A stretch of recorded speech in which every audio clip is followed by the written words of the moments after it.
All right, today we're going to talk about Earthships. Totally amazing, one of my favorite subjects to talk about, not just for obvious reasons. So, for all of human history, we've been building shelter. We've been figuring out shelter. We've been trying to figure out how that shelter can take care of us. This shelter needs to protect us from the elements, all these things that the shelter needs to do. I don't need to get into the specifics because we all know what they are. Protection from the weather, heating, cooling, water, all those things. Electricity, wastewater treatment, food production, have it feel nice, have it be healthy, have it support the kind of society that we want, etc., etc. How long have we been building shelter? Well, nobody really knows. Some people say humans have been around for what, 10,000 years, 6,000 years, 100,000 years, all those things.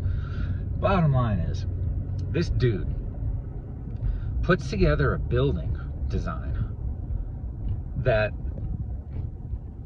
stays warm in the winter, cool in the summer, with no machine, no fossil fuel, nothing to run, nothing to pay for.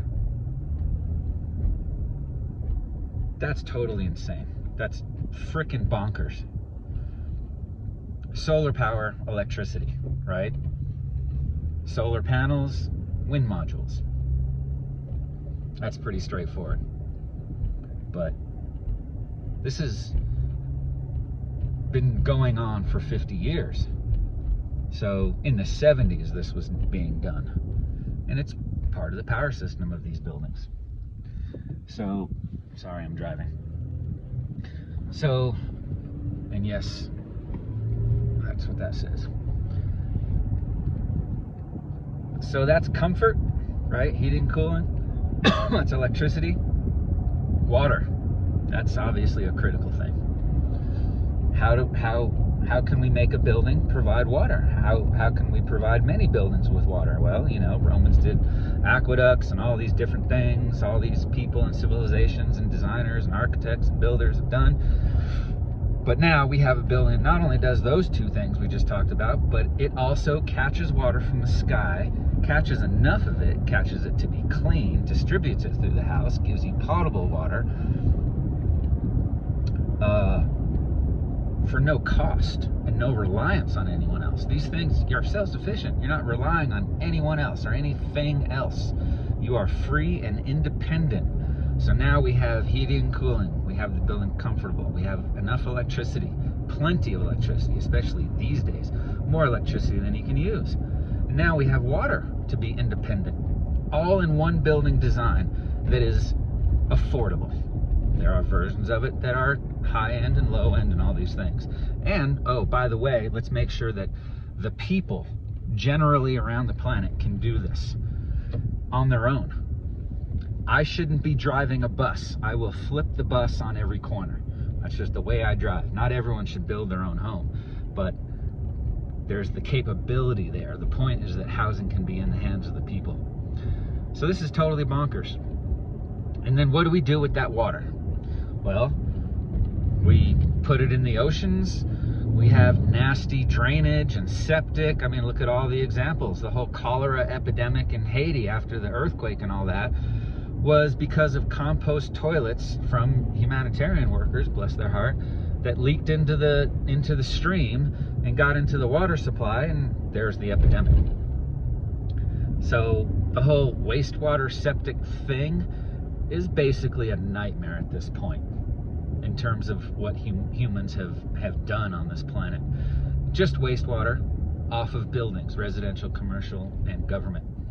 So these things just go to the ocean, or they just basically go into a leach field, a pit in the ground that leaks down into the earth, ultimately gets into the acequias, the water supplies, the wells, and all these things. So these buildings also treat and contain all of the wastewater coming out of these buildings. Some of that water is treated and cleaned so the human eye and the human nose cannot tell the difference between that and potable water. We flush the toilet with that. This guy, you know who I'm talking about, also added that to these buildings so that all the wastewater is treated in a good, righteous, healthy way. Water's recycled. We still have flush toilets, so modern, society can still just flush things away in water. It is totally bonkers that it is normal to flush toilets with drinking water. In the time of this video, right now, we're at 5 minutes and 27 seconds. I don't know how many kids have died from lack of drinking water in that time, but too many. So now we have wastewater treatment as part of this building design. Oh, and also in these botanical cells where the gray and black water is treated and cleaned and redistributed out to the toilet and then cleaned and treated again, you can grow food. Turns out you can grow food in these things because it's basically a river delta that's in a plant or inside the house, right? The Florida Everglades, that kind of thing. Food goes just totally bonkers in there. So we're harvesting bananas and papayas in February where there's 2 feet of snow outside and it's 20 below. Inside of these things called an Earthship. Now, let's build these things. What are we building them out of? Well, we need thermal mass. We know that to keep them comfortable, right? Heating and cooling. We're using cooling tubes. But what are we building these things out of, right? Well, we're not going to build them out of frame. That's not thermal mass. Not enough insulation. So concrete, well, that's bad for the planet. But 80% of the energy of the lifetime of a home is in its use after it's built, even though concrete is horrible. There's adobe, which is awesome, but it's expensive. There's rammed earth, which is awesome, but expensive. Then there's rammed earth and tires.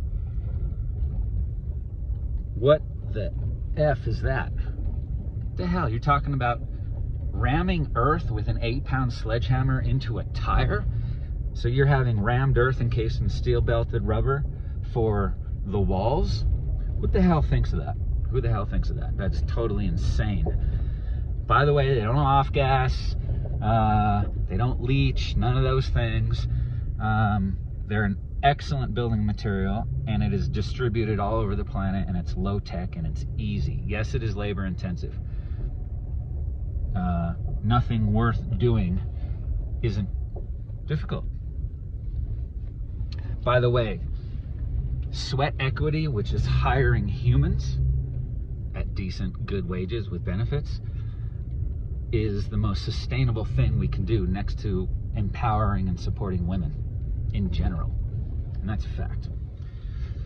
So paying people to build the walls instead of a machine is very important. And it's always important to have sustainable, self-sufficient, off-grid buildings that can be built by the people in methods where the people do most of the work. But 3D printing is very important too. So the Earthship, all these systems, all these things, and it's designed so that the people can do it. It uses tires, bottles, and cans for interior non-load bearing walls. And this one dude, Michael Reynolds, came up with all this stuff. What is that? How the hell does that happen?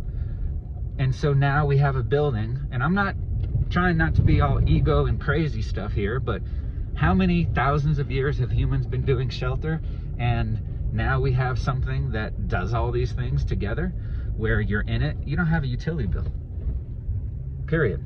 No utility bill. Yes, it costs money to put these things together, and they can be super affordable, they can be super high-end, but this is a building design and method that does all these things successfully in any freaking climate on this planet.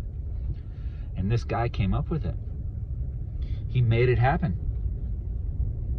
That is totally bonkers. And now everybody else gets to benefit from that creation, and we're open sourcing it. We're sharing everything we know about it.